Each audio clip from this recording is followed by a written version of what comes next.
عليه وسلم أن يغتسل. A companion narrating the hadith that he said that when he became a Muslim, the Rasul sallallahu alaihi wasallam ordered him to wash and make ghusl and to put some perfume on. The rest of the scholars, they say that this is nadir. This hadith shows mustahab, that it is preferred. And the argument is that a majority of the companions were not born into Islam, they became Muslim. They became Muslim, and if it was something that was obligatory upon them to do, then that issue would have become an issue which is mutawatir, yani common knowledge, that everyone knew that, because all of them, nearly all of them, became Muslims.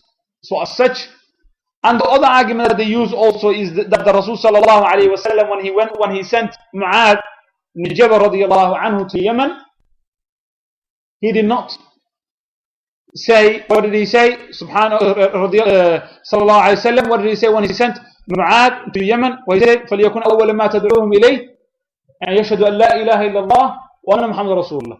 And if they accept that, what did he say sallallahu alaihi wasallam? أَنَّ اللَّهَ كَتَبَ عَلَيْهِ خَمْسَ صَلَوَاتٍ فِي الْيَوْمِ وَاللَّيْلَةِ. That Allah has written upon them to pray 5 daily prayers at night and on the day. The scholars say that after the Shahada, if ghusl was wajib, the Rasul would accept him and tell them to wash, because the salah will not be acceptable without the wash. And this is an argument. So again, the rajih is that bi'idhnillah, that the adam or lack of the tawatur, that it is mustahab, preferred for a person when he becomes a Muslim, that they make ghusl. It is preferred, it's not wajib.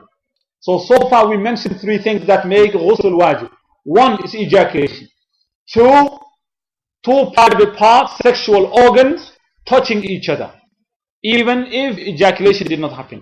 3, within some of the scholars, a new Muslim, a person becoming a Muslim, it is wajib upon him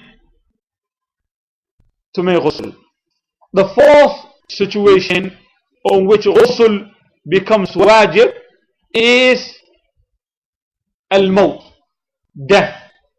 فَيَجِبُ تَقْسِيلِ الْمَيْتِ, that it is wajib to wash the Muslim when he dies. To wash the Muslim when he dies. غَيْرَ شَهِيد فِي الْمَعْرَكَةِ.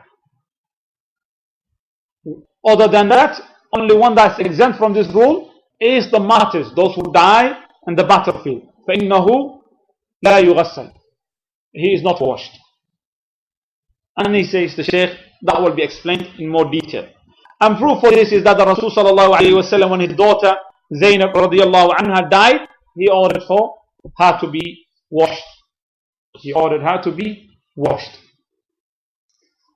The 5th and the 6th thing that made ghusl obligatory, meaning mujibat al-ghusl, al-hayd, is number 5, menstruation.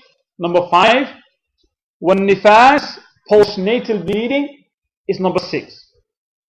Number 5 is menstruation.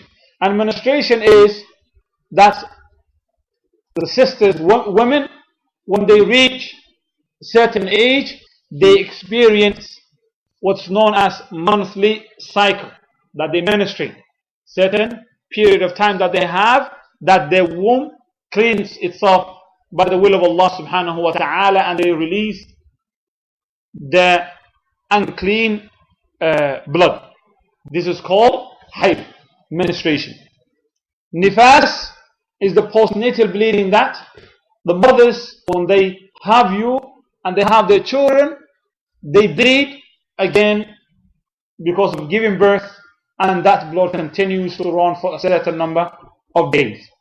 In both circumstances, when the blood stops, when the blood from the menstruation stops, and when the blood from postnatal bleeding stops, it is wajib for the sister to make ghusl. As the Rasul sallallahu alayhi wa sallam said, فَإِذَا أَقْبَلَتْ حَيْضَتُكِ, and when your menstruation comes, فَدَعِ الصَّلَاةِ, leave the salah, don't pray. وَإِذَا أَدْبَرَتْ فَغْسِلِ, and when it leaves you and you become clean from it, then you wash. anki dam, the blood, ثم صلي, and then you pray. So Allah subhanahu wa ta'ala says, فَإِذَا تَطَهَّرْنَ, i.e. when they purify themselves from hayd, بالاغتسال بعد انتهاء الحيض.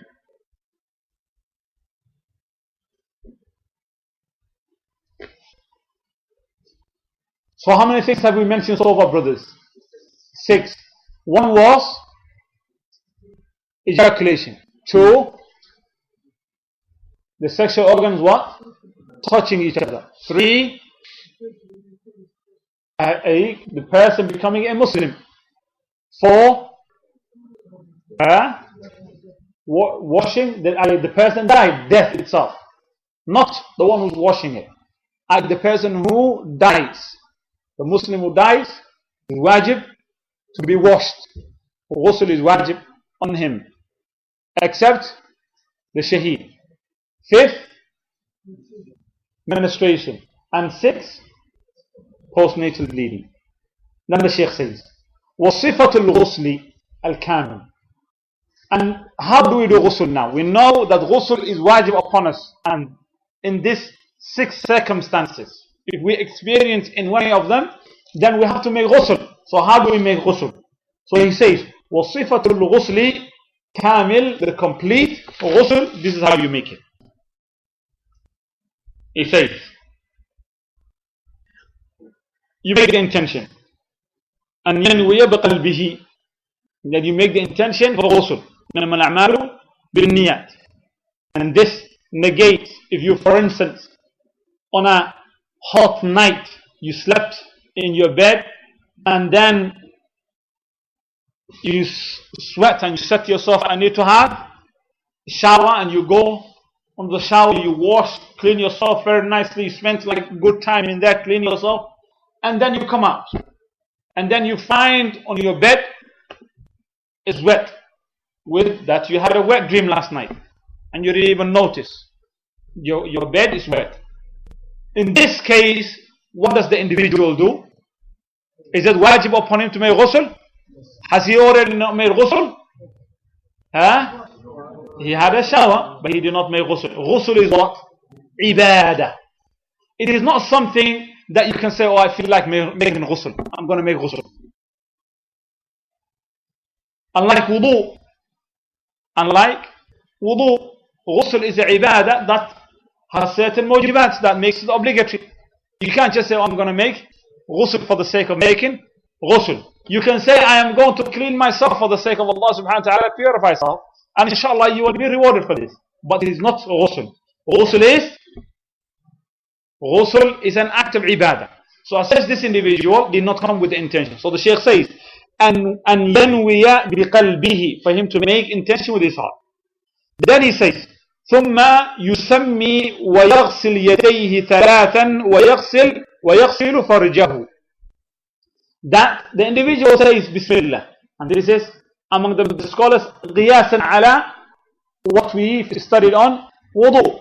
And some of the scholars actually they say it is bid'ah because the Rasul did not mention it in terms of ghusl, so we should not put something that it is not there. Okay.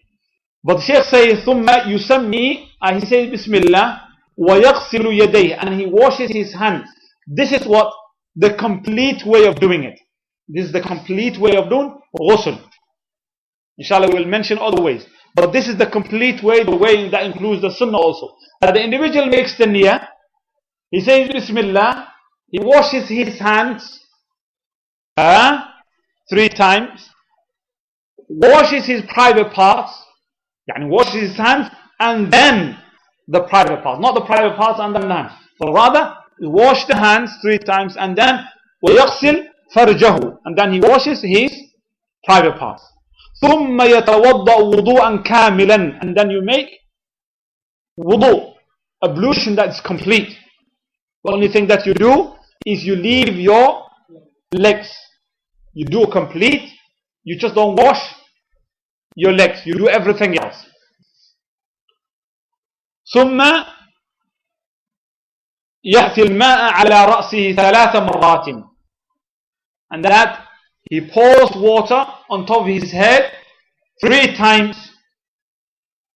تروي أصول شعره, making sure that the water reaches the roots of the hair. The roots of the hair.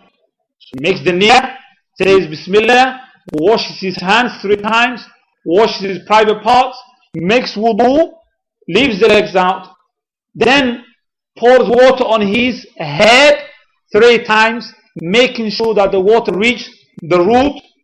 ثم يعم بدنه بالغسل. Then he washes the rest of the body. He washes the rest of the body. ويدلك بدنه بيديه. And then you wash it. You don't just pour the water, but rather you rub your body with your hands. ليصل الماء إليه, so that the water can reach it. So that the water can reach it. This is ghusl kamil. And then at the end, before you leave, you wash your feet. You wash your feet. So again, you make the niyyah. You say Bismillah, you wash your hands 3 times, you wash your private parts, and then you make wudu, like the wudu of salah, leaving the legs. Then after that, you wash your hair 3 times, head 3 times, making sure that the water reaches the root of the hair. After that, you wash the rest of the body. You wash the rest of the body. نعم أخي.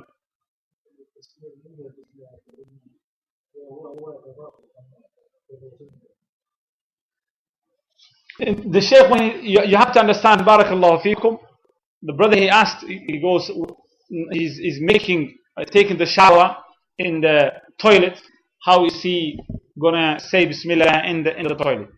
You have to understand, when these books, the scholars are talking to you, they're not talking to you while they're here. Over there, they don't take showers in the toilets. Toilets are separate from the hammam, where the bathroom is totally separate. Where they wash, they make the wudu, is totally separate from where they do their other needs. So it's totally different. In this case, some of the scholars, remember what we said previously, mentioning the name of Allah subhanahu wa ta'ala and dhikr in the toilet, it is makruh, according to some of the scholars. So as such, you leave it. And the scholars, they say, Ibn Uthaymeen rahmatullah and others, they say the individual, he says it not loud but internally. And as the Rasul sallallahu alayhi wa sallam said, as Allah subhanahu wa ta'ala says, فَاتَّقُوا اللَّهَ مَا اسْتَطَعْتُمْ, fear Allah as much as you are able to. And the Rasul sallallahu alayhi wa sallam says, إِذَا أَمَرْتُكُمْ بِأَمْرٍ فَأْتُوا مِنْهُ مَا اسْتَطَعْتُمْ. If I order you to come with something, then you do what you are able. You do what you are able to. So continue. Again, you make the niyyah. You say Bismillah. You wash your hands 3 times. You wash your private parts. Make wudu, like the wudu of salah. Pour water on top of your hair. Make sure that the water reaches the roots. And then you wash the rest of the body while rubbing it with your hands. And then at the end, as you come out, you wash your feet. And then the Shaykh says, وَالْمَرْأَةُ الْحَائِضُ وَالنُّفَسَاءُ, and women who are menstruating and postnatal bleeding. Sisters, carefully listen please. Women who are menstruating and who are experiencing postnatal bleeding, تنقض رأسها للغسل من الحيض والنفاس. That if her hair is braided, then she has to undo the braid. She has to undo the braiding so that she can wash it. So if her hair is braided, she has to undo the braiding and then make ghusl. وَأَمَّا الْجَنَابَةِ, as for when she is making ghusl from janaba, فَلَا تَنْقُضُ, she doesn't undo the braiding. حين تغتسل لها, while she's washing. لمشقة تكرار, because this is something that it is likely to take place more often. It is a social thing that will take place more often. So as such, it is hard. يجب عليها أن تروي أصول شعرها بالماء. It is wajib upon her to make sure that at least the water reaches the root of her hair.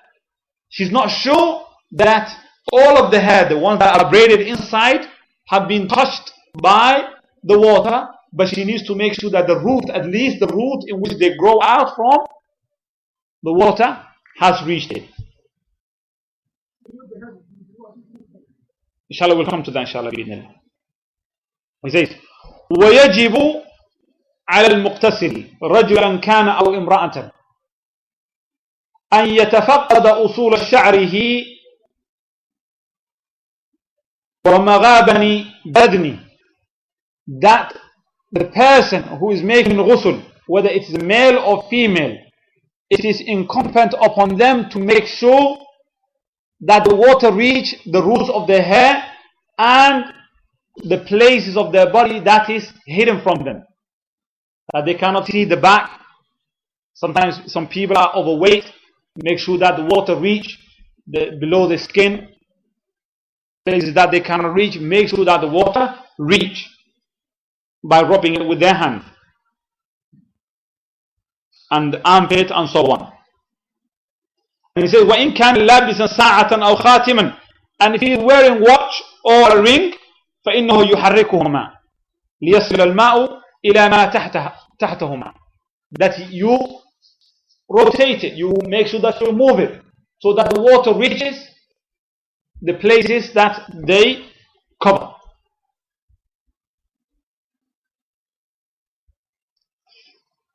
In terms of when you are washing, he says, Shaykh Sa'di, Shaykh Abdul Rahman Sa'di rahmatullahi alayhi, he says, والصحيح أن التثليث لا يشرع في الغسل إلا في الغسل الرأس. That what is correct is that tathlith 3 times. The thing that you wash 3 times, the only part that you are required when you are making ghusl to wash 3 times is the head. Is the head. 3 times the left, 3 times the right and the left. This is, he says, there's nothing thabit from the Shara. The only part in which the tathlith is mentioned 3 times is when you are washing your hair. When you're washing your hair. Okay. This is ghusl kamil, complete ghusl, including that which is wajib and that which is sunnah. But ghusl, my brothers and sisters, has got acts. In terms of the actions that we mentioned, there are certain actions which are a must, obligatory, that cannot be left behind. And your ghusl will not be acceptable without them. And there are certain actions on which are sunnah, from the things that we mentioned. And this is not mentioned in the book. Outside bi'idhnillah point. Among obligatory actions that I must is one niyyah. Niyyah. Niyyah is a must. Niyyah is a must. Obligatory. Without niyyah it will not be acceptable. Number 2, تعميم السائر الجسد بالماء, making sure that the water reaches all of your body. If you find out you forgot to wash the leg, or your buttocks were dry when you came out of the shower, you are considered as though you have not made ghusl. You have to go back and make ghusl again. Number 3, تخليل الأصابع والشعر, making sure that the water reach the roots of your hair and between the fingers, the roots of the hair. If you find that certain part, you wash the top, but then you find inside actually there was no water that has not reached, that ghusl will not be acceptable. If a person, from this, what we've seen now, if a person does this, barakallahu fikum, listen carefully. If a person makes the niyyah for ghusl, and he goes underneath the shower, washes all of his body, makes sure that the water reaches his hair and comes out, is his ghusl acceptable? Yes, complete ghusl. A person makes the niyyah, goes underneath the shower and washes it. He has made, or she has made what? complete ghusl. That ghusl is acceptable. It's called ghusl al-mujzi. Yani ghusl that's acceptable. It's acceptable. You've lost an ajr by not coming with the sunan, but it is acceptable. It is the minimum that you can do. Minimum way of making ghusl. The rest of the things that we mentioned, including saying the tasmiyah, Bismillah, washing ghusl al-kaffayn, the hands 3 times, and so on, the wudu before washing, all of this are sunnah from the sunnah of the Rasul sallallahu alayhi wa sallam. If you do it, then you have ajr. If not, then your ghusl is still complete.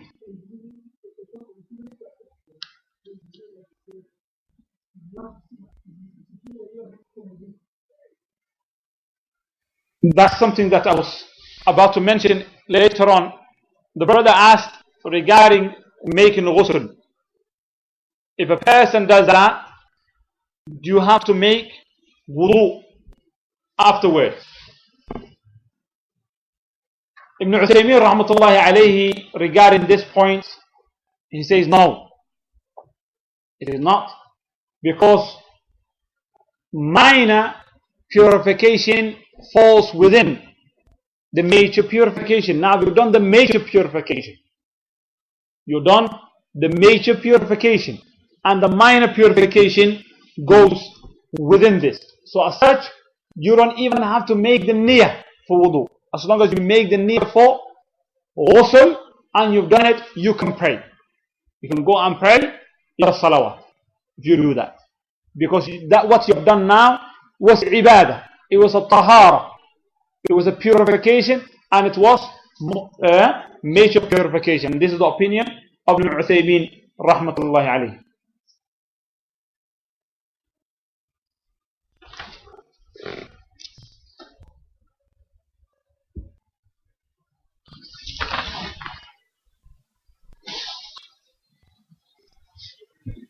Chapter regarding tayammum. Babun fi ahkami tayammum. Chapter regarding tayammum. The Shaykh says, Inna Allah subhanahu wa ta'ala, that Allah subhanahu wa ta'ala قد شرع تطهر للصلاة من الحدثين الأصغر والأكبر بالماء الذي أنزله الله لنا طهورا.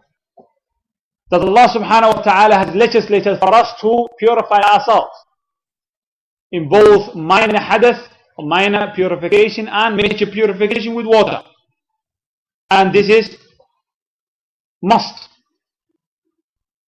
مع الإمكان, when you are able to. But sometimes قد تعرض حالات يكون الماء فيها معدوما. That there will come times that you might not be able to find water, or it might be like the hukum of actually not finding it, meaning that you're not able to use it. You're not able to use it.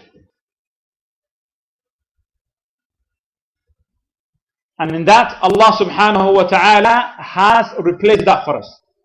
And He replaced it with tayammum, biturab, making purification with dust.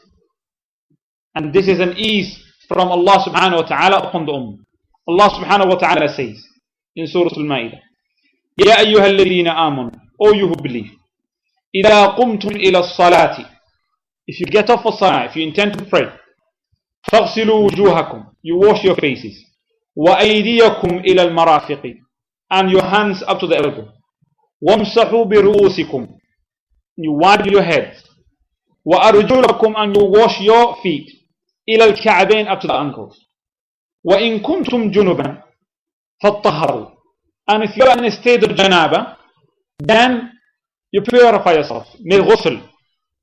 وَإِن كُنْتُمْ مَرْضَى, and if you are ill, أَوْ عَلَى سَفَرٍ, or you are traveling, or you are traveling, أَوْ جَاءَ أَحَدٌ مِّنْكُمْ مِنَ الْغَائِرِ or you went to the toilet, you've experienced أي حدث, أو لامستم النساء, or you had sexual intercourse with your women, and in this circumstance you're traveling or you're ill and you've experienced either by أو جاء أحد منكم من الغائط, by going to the toilet, by releasing something from both ends or one of them, أو لامستم النساء, or you've experienced sexual intercourse with your wives or your spouses, فلم تجدوا ماء, and you don't find water.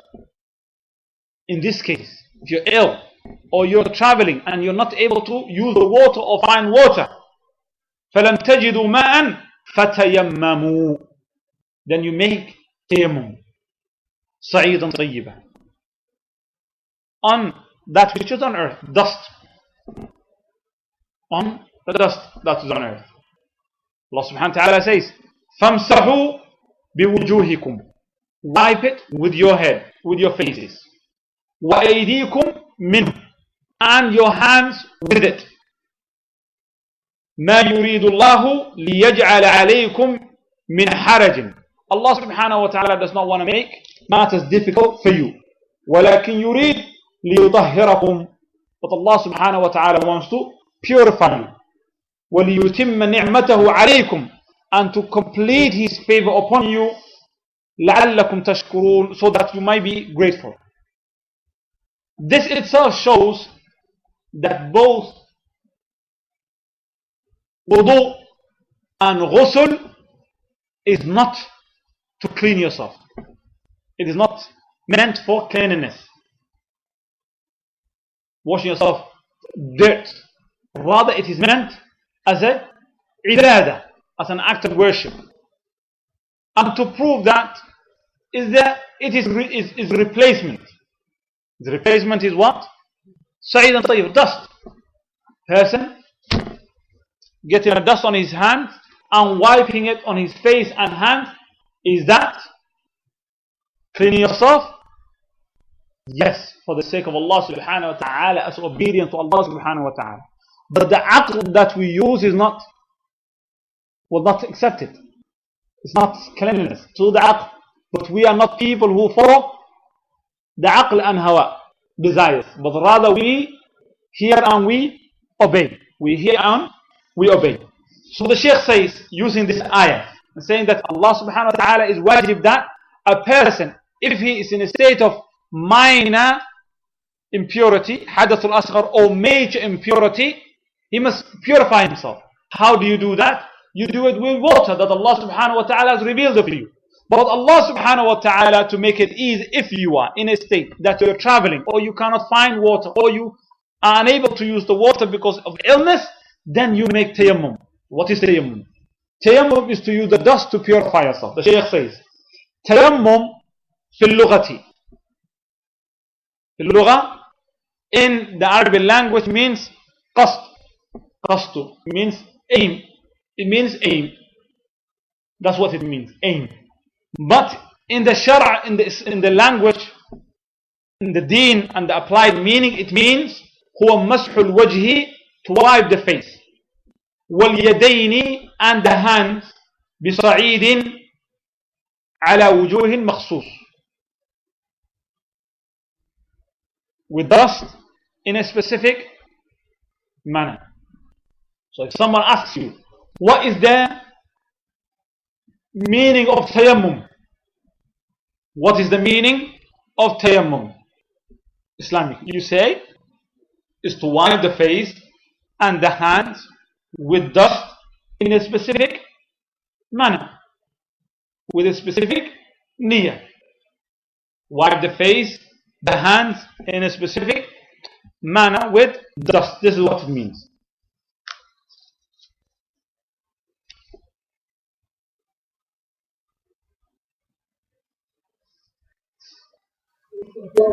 And in terms of the hukum of it, is both in the Quran and the Sunnah and the ijma' of this ummah. Allah subhanahu wa ta'ala has mentioned in the ayah that we just read, فَلَمْ تَجِدُوا مَاءً فَتَيَمَّمُوا. If you cannot find water, then you make tayammum. This is the kalam of Allah subhanahu wa ta'ala. And in the Sunnah of the Rasul sallallahu alayhi wa sallam, in the hadith Bukhari and Muslim, that the Rasul sallallahu alayhi wa sallam says, فعنده مسجد وطهور, i.e. the earth has been made for him place of worship and pure cleanliness. He says, and the Shaykh continues, and he says, وينوب التيمم عن الماء في أحوال هي, that this following circumstances are the situations or the circumstance in which you are allowed to make tayammum. The following circumstances are the situations in which you are allowed to make tayammum. Tayammum, which means to use the dust to wipe over your face and your hands with niyyah in a specific manner. This type of purification for both ghusl and, remember, for both ghusl that we've just spoke about and wudu, ablution, you can use tayammum in the following circumstances. 1. إذا عدم الماء, if you cannot find water. If you cannot find water, then you can make tayammum. فلم تجدوا ماء فتيمموا. Remember, and that's a circumstance that you're in the middle of nowhere, can't find water, no excuse. You purify yourself with what? With dust. Tayammum. ثانيا, the second circumstance, that إذا كان معه ماء يحتاجه لشرب وطبخ. But he has water, but you require the water for drinking or for cooking. This is the second circumstance. You have water, but that water that you have does not exceed your necessity, your necessary needs, drinking and eating with it. That's the second. The first one is that you have no water totally. The second, you have water, but the water that you have, you are in dire need of it for either drinking it or cooking with it. The third circumstance is that إذا خاف باستعمال الماء ضرر, that you have the water, but you are afraid that if you use the water, you are afraid of harm. The harm that you will get ill, or you already are ill and it will delay you getting better. Remember the example that we used previously? Who can remember it?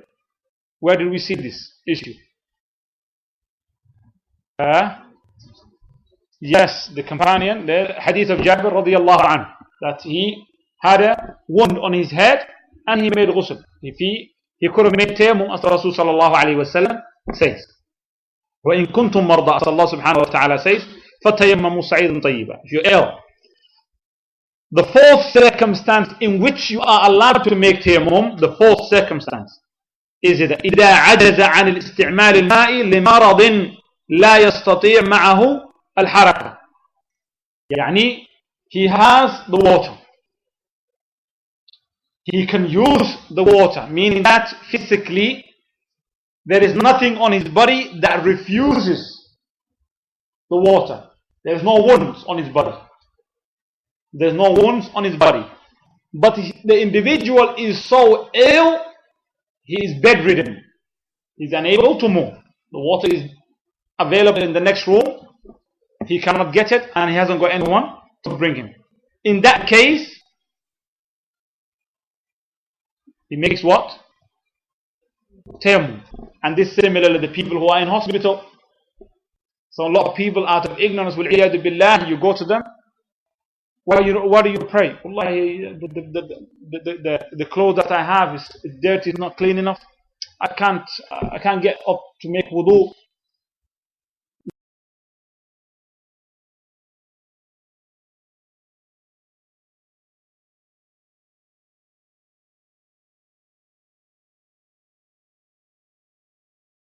Is allowed to make tayammum is that he's so ill he cannot get to the water and he hasn't got anyone to bring it in. The fifth circumstance is that إذا خاف بردا باستعمال الماء ولم يجد ما يسخنه به. That in this case he's got the water, his body does not refuse him, he can get to the water and there's nothing physically wrong with him. The water is there, but the water is so cold. water is so cold that if he uses it, there's the likelihood that he can bring harm to himself. Harm to himself. In that case, as Allah subhanahu wa ta'ala says, وَلَا تَقْتُلُوا أَنفُسَكُمْ, and do not kill yourself. These are the situations, 5 circumstances in which the individual, and also likewise if the water is too hot and he doesn't have anything to cool it down with, and the time of salah is going out, as such he makes tayammum. So again, 5 circumstances. 1, totally there's no water. 2, there is water but it's only enough for necessity. 3, that the individual has illness that cannot withstand the water. 4, the water is there, he hasn't got illness that prevents him from using the water on his body, but he has illness that enables him to get to the water. The 5th is that he's fine, there's nothing wrong with him, and the water is there, but the water is either too hot or too cold. And it's not something that you can say, oh, the water is a bit cold, can't be bothered, I'll make tayammum. No, literally the water has to be hot enough that if you put it on your body that it will harm you, or cold enough that if you use it, it could also harm you, that you leave it out of fear of harm. That's fine. That's fine.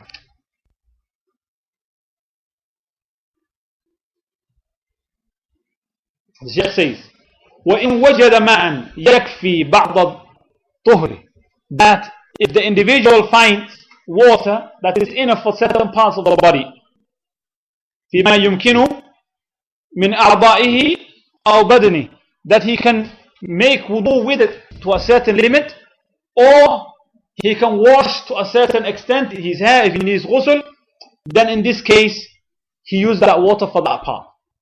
وَتَيَمَّمَ عَنِ الْبَاقِ, and for the rest he makes tayammum. As Allah subhanahu wa ta'ala says, فَاتَّقُوا اللَّهَ مَا اسْتَطَعْتُمْ, fear Allah as much as you are able to. So again, this other circumstance is that you have water, but the water is not enough, like a cup or something like that. In this case, you wash whatever you are able to wash on the body, whether it's wudu or ghusl, and for the rest you make tayammum. You make tayammum.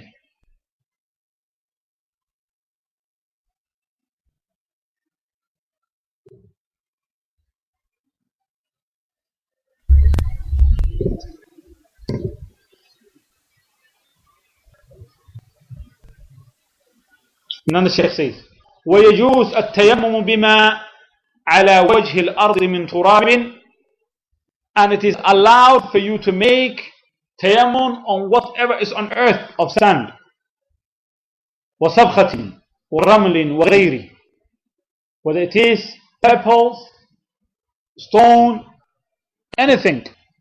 And it is not necessary, some of the people think that you have to see dust, that you have to see the dust on your hand. It is not necessary for you to see the dust. There is pebbles. The only one what you are not allowed to use is what they used to build houses with. What do you call them? Bricks, cement. Like cement, you're not allowed to use. But anything that is on the surface of the earth that is natural, you can go and use. If you're in a hospital, for instance, and near your bed there is dust on the wall, you can see this.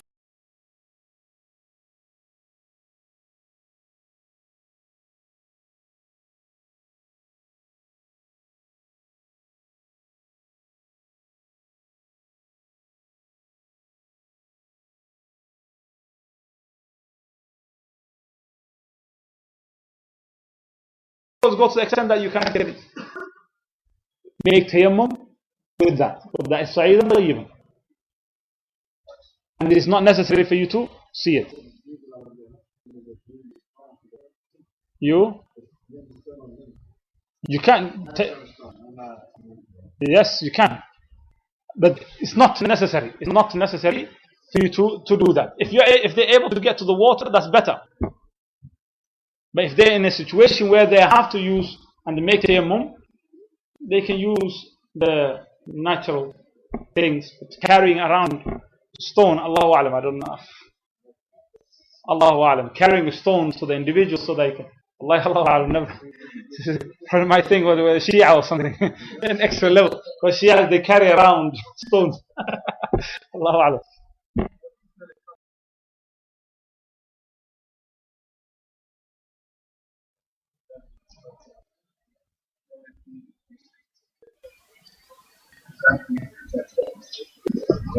Brothers, remember Allah subhanahu wa ta'ala gave us a clear rule, principle. That's very, very easy for us to apply. فَاتَّقُوا اللَّهَ مَا اسْتَطَعْتُمْ.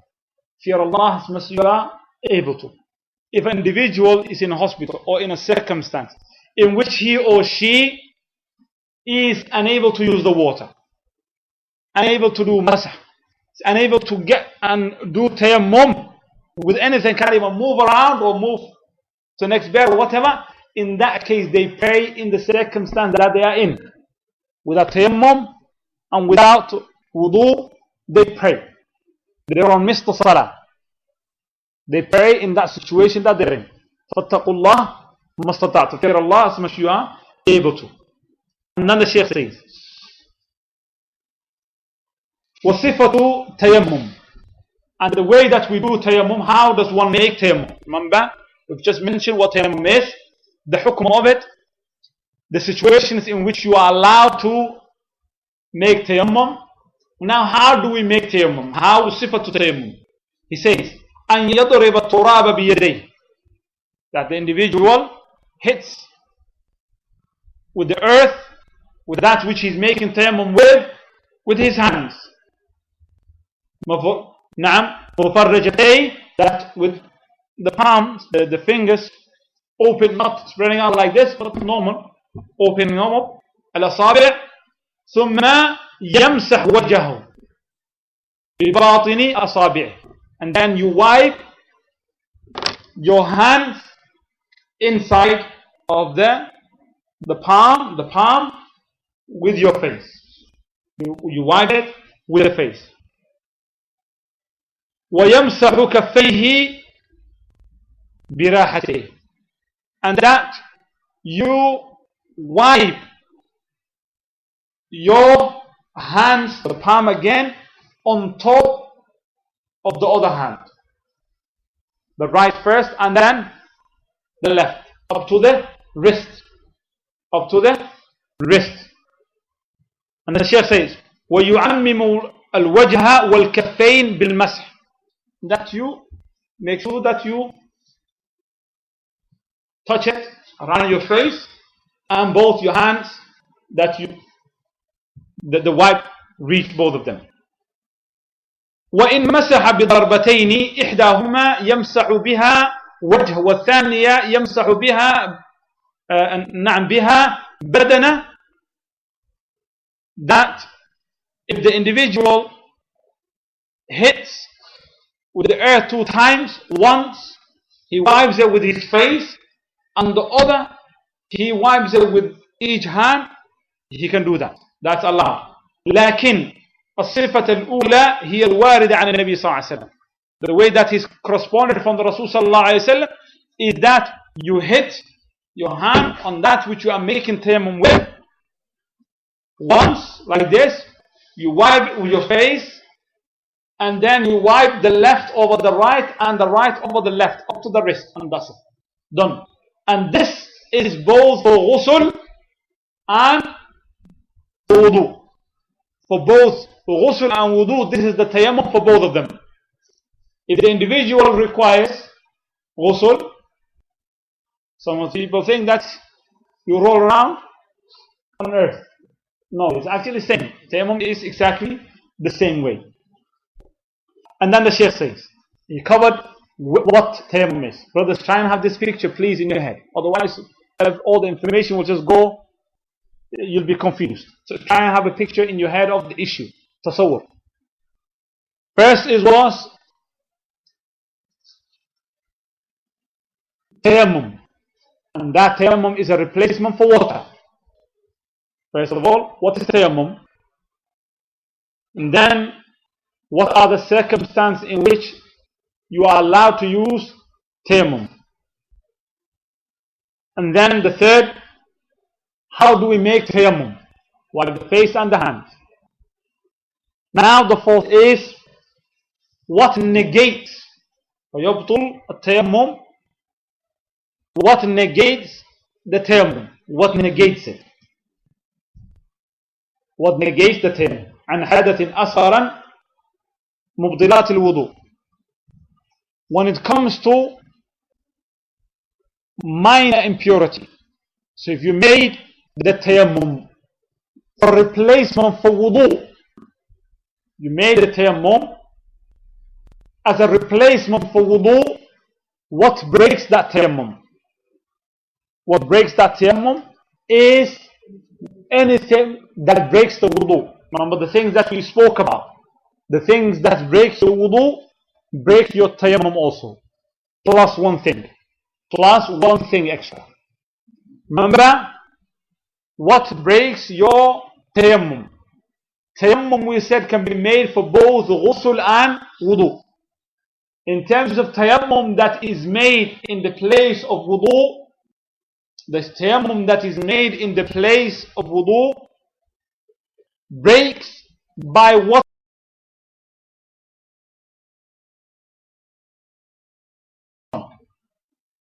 Breaks your tayammum. Likewise, finding the water, or the reason that you are making tayammum in the first place being non-existent any longer. Like for instance, you made tayammum. You made tayammum. You're in bed in a hospital. You couldn't leave the bed. Then you wanted to pray, you were about to pray. And then your son comes in. Your son comes in. Khalas. That's now tayammum broken. Because the reason that you could not go to make wudu in the first place is no longer existent. You can get help.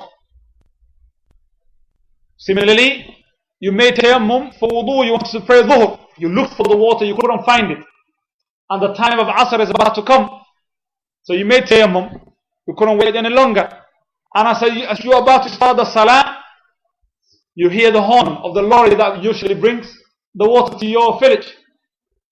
Says, here's the water coming. Or you hear a sound, someone say, yeah, we found water. Khalas. That tayammum is broken. So again, what breaks your tayammum for wudu is anything that breaks the wudu normally, plus the reason that you made the tayammum in the first place being non-existent any longer.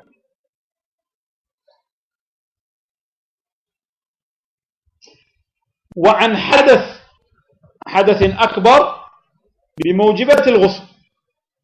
And in terms of major impurity, you made tayammum from major impurity, from hadath al-akbar. What are they? Mujibat. What are the things that cause hadath al-akbar? Give me an example for this. Ejaculation. A person ejaculated, had a wet dream. You are in the middle of, you're traveling in the middle of the Sahara Desert. You had a wet dream, and there's absolutely no water, or you have enough only for you to drink. In this case, you make tayammum. You make tayammum for ghusl. But that ghusl also breaks again, and you require for greater purification again if you experience the same thing that caused you to make ghusl in the first place, which is another wet dream, or sexual intercourse, or menstruating. And as such, that tayammum is broken. That tayammum is broken by the mujibat al-ghusl. By the mujibat al-ghusl. Plus one thing, which is when the reason that you were not able to make ghusl in the first place, the reason that you made tayammum no longer exists. Like you got better, you found the water, you found something to cool the water with, or you found something to warm the water with, or you found someone to get you the water. So the reason no longer exists.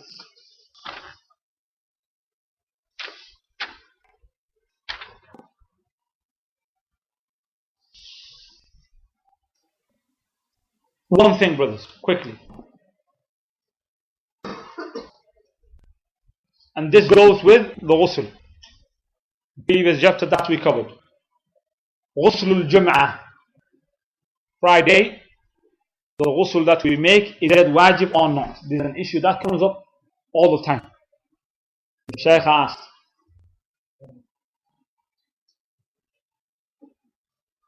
The brother has already answered, he says, wajib. This is hadith of the Rasul sallallahu alayhi wa sallam, Nabi Saeed al-Khudri radiyallahu anhu. The Rasul sallallahu alayhi wa sallam says, غُسْلُ يَوْمِ الْجُمْعَةِ وَاجِبٌ عَلَى كُلِّ مُحْتَلِمٍ. على كل محتلم. That غُسْلُ يَوْمِ الْجُمْعَةِ, washing and making ghusl. Ghusl on the Friday is wajib on every person who has reached the age of puberty. محتلم. And this hadith is in Bukhari and Muslim. There are certain scholars who go with that hadith and they say is what? Ghusl is wajib. Ghusl is wajib. But there is another hadith of Sumrah ibn Jundub radiyallahu anhu. He said, قال رسول الله صلى الله عليه وسلم. The Rasul صلى الله عليه وسلم says, من توضأ يوم الجمعة, whoever makes wudu on Friday, فيها والنعمة, alhamdulillah, this is good. ومن اغتسل, and whoever makes ghusl, فالغسل أفضل, and whoever makes ghusl is better. Both hadiths are sahih. And usually among the scholars, they look for a way of, instead of discarding one hadith, if the two hadiths come to one another. One hadith says that ghusl is wajib. غُسْلُ يَوْمِ الْجُمْعَةِ وَاجِبٌ. And the other says, if you make wudu, فيها والنعمة. ومن اغتسل, and whoever makes ghusl, فالغسل أفضل. Ghusl is better. The two seem to be going head to head each other. So the scholars, they say, instead of discarding what hadith is better, to act upon both hadith. Here, how can we bring them two together? They use the second hadith to translate and to understand the hadith of Abu Saeed al-Khudri radiyallahu anhu, which is that it is mustahab. It is mustahab, preferred, that you may ghusl for Jum'ah. And the four imams, Imam Abu Hanifa, Imam Malik, Imam Shafi'i, and Imam Ahmad, all of them, they say غسل الجمعة غير واجب. That's washing on Friday is not wajib. It's not wajib. And Shaykh al-Islam, rahmatullahi alayhi ajma'in, he says that غسل الجمعة is wajib على من عليه رائحة, one who has smell of sweat and so on from work or whatever, then it becomes wajib upon the individual acting on the hadith of the Rasul sallallahu alayhi wa sallam, hadith of Abu Saeed al-Khudri radiyallahu anhu, that individual who smells in terms of at work or whatever, then it is wajib upon him to make ghusl. For the others, it is mustahab. Action on the hadith of Sumrah radiyallahu anhu. Inshallah we'll end there. Subhanakallah bihamdika wa tabarak ismuka azza wa jalla.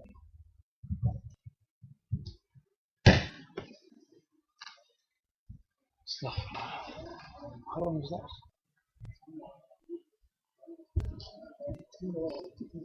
Set my back.